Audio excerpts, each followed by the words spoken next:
Hello guys and welcome to the very first gameplay for F1 2012. We'll be looking at the demo which has just come out on Xbox 360.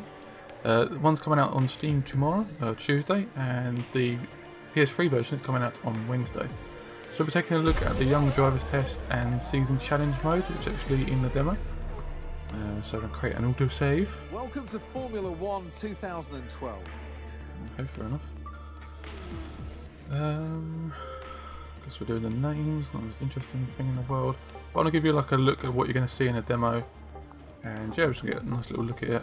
I've actually played the full game, so I've got quite good impressions on how to play and why and how it's actually different. So this isn't my actual name, but it's just one I normally use since I started game commentary. Scott Riot. I live in Europe. I live in the United Kingdom. How much of a challenge do you expect from F1? Not too much.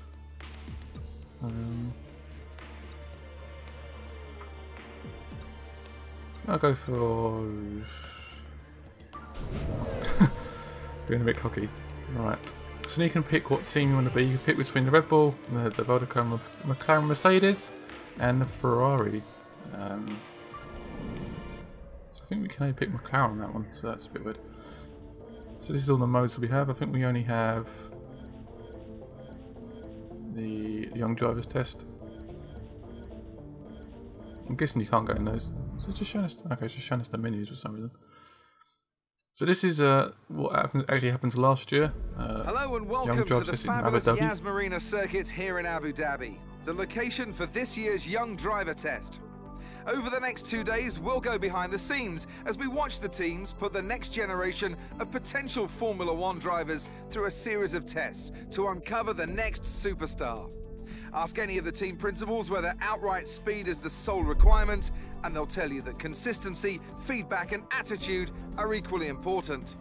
Still, a few record times wouldn't hurt a driver's chances of securing a seat for next season. And right on cue, the first engine of the day has fired into life right below my commentary box. So I think we'll soon see a car out on track. So we've got David Crofty of the old Sky F1 team. Hey, good to see you again. As your race engineer, it's my job to support you this weekend. When you're out on track, we'll remain in contact via radio. I'll feed you information as and when you need it.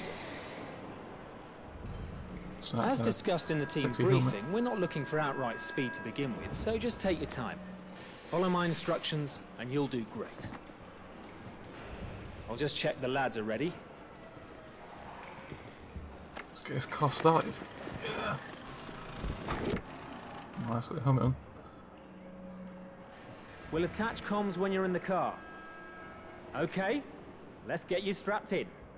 Let's do this. The car is looking mighty fine, isn't it? Jesus. Lovely. It's all gone quiet for some reason. Right. So we're inside the car. Okay, let's run through the basic controls and ensure the guys have set the car correctly so that you're comfortable. First, let's check that the accelerator and brake pedals are a good fit. Great, let's check the steering lock next. Move the wheel from left to right for me. Next up are the gears. Seems to work. The box is either manual or automatic, but you can override the auto at any time by using the gear up and down controls. Pull the right paddle to go up a gear and the left paddle to come down. Okay, everything looks good. We're going to do a simple straight line aero run first. Let me know when you're ready to head out. Right. So I think we can select which one we have to go through all of them. This is actually the first day, so day 2 you have more programs on. So this is the very basics of F1, so it's just showing people that perhaps don't have the amount of experience that some of the people you watching have. Just sort of showing you like how to use curves and stuff. Yeah, just very simple stuff.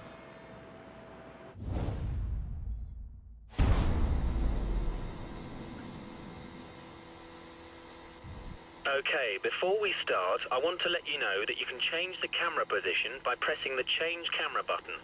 Try cycling through them until you find the one you like. So this is the one I normally use, just a normal like T-cam. If you want to change your camera or assists, you can do it from the pause menu whenever you want. So a quick look at the assist now. Driving assists.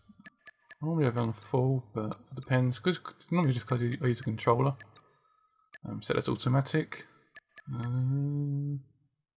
Keep the racing on for now anyway.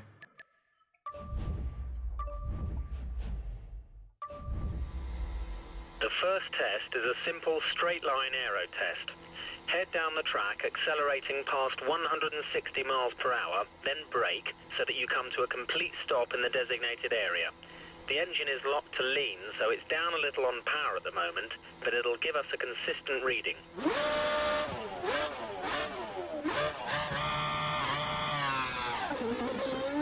It definitely sounds a lot different this year. A little bit more realistic.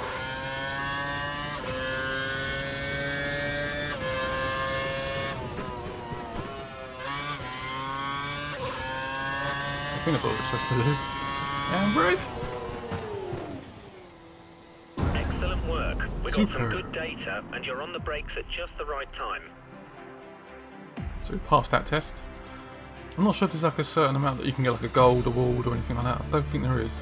I think that's it. So we passed the first test. We can go in a straight line. Modern Formula One cars have around 750 brake horsepower being sent to the rear wheels. The delivery can be very violent, so you must be careful to be smooth and precise with all your inputs so that you don't unsettle the car and cause a spin. At speed, the car's aerodynamics generate a lot of downforce, forcing the car to the track. To work efficiently with downforce, you should put a lot of force into the brake pedal initially, slowly reducing the pressure as they turn in for the corner, as you'll have less grip at this stage and be asking the tyres to work harder. When navigating a corner, stay as wide as possible before sweeping in to clip the corner's apex, taking as straight a line as possible. This allows you to get on the accelerator earlier and straighten up the car on the exit of the corner, slowly increasing the pressure on the accelerator as you exit the corner until you're confident the rear wheels will no longer spin, at which point you can use full power. Again, that will seem pretty simple to most people. It's fairly basic. Hairpin test, run. Ready. So, yeah. Just learning how to corner basically. For this Very test, basics. we need you to accelerate towards the hairpin corner, turn in at the correct point, hit the apex, and accelerate past 185 miles per hour out of the corner. We need you to stop in the designated area at the end of the straight to complete the test. Let's do this. Let's try and do it right.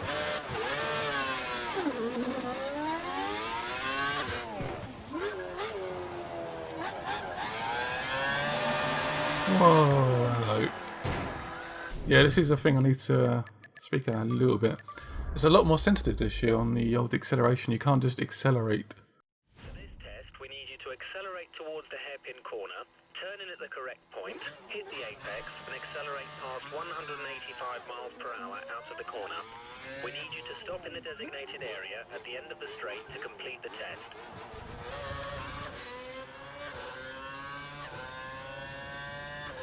So we're going down this straight. The controls feel a lot more sensitive this year. Like What a the hell? tyre blowout. What? Press the replay button. Jeez, what happened there? Time. Hit the flashback button to restart the action before the damage occurs. You have a limited number of flashbacks depending on your I don't know what difficulty, happened there. so be careful how and when you Quick look at it, see what happens. The tire looks fine to me. Okay, fair enough. So we've got a certain amount of flashbacks, and I've got a punch going down that straight, which is a little bit worrying. But hopefully we do okay this time. And we don't actually crash. So that's the replay function, so if you make a mistake you can quickly replay. It feels a lot more sensitive this time around. Nice one. We got some good data. Your line and corner speeds are good. The steering feels a lot sensitive. The acceleration, you have to be very, very careful going out, especially like hairpin bends like that, what we've done. It just feels a lot more sensitive and a little bit more realistic as well. Because the times last year weren't that realistic. Baseline performance test. All complete. We're ready. Okay. Time to try stringing together a couple of corners. Turn in so you hit the corner's apex and get on the gas early as you exit. It'll be against the clock this time, so we've turned the engine up to normal. We need you to Stop in the designated area at the end of the straight to complete the test.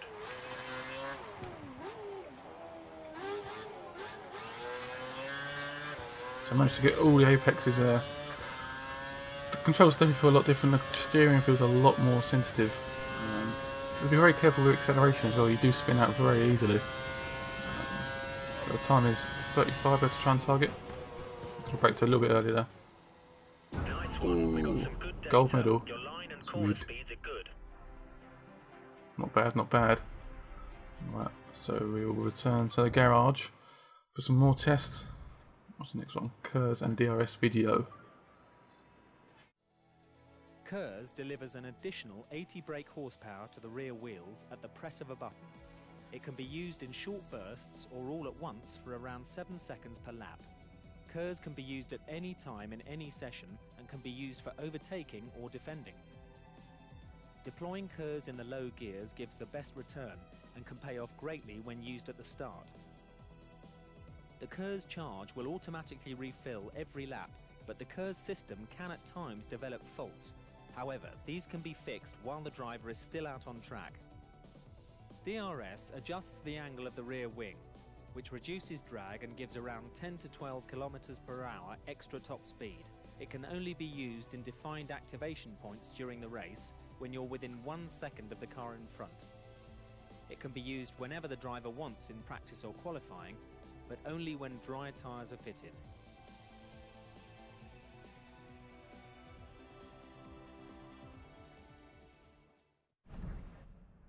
And that's the end of day one of the Young Drivers Test here at Abu Dhabi. Join us tomorrow for day 2.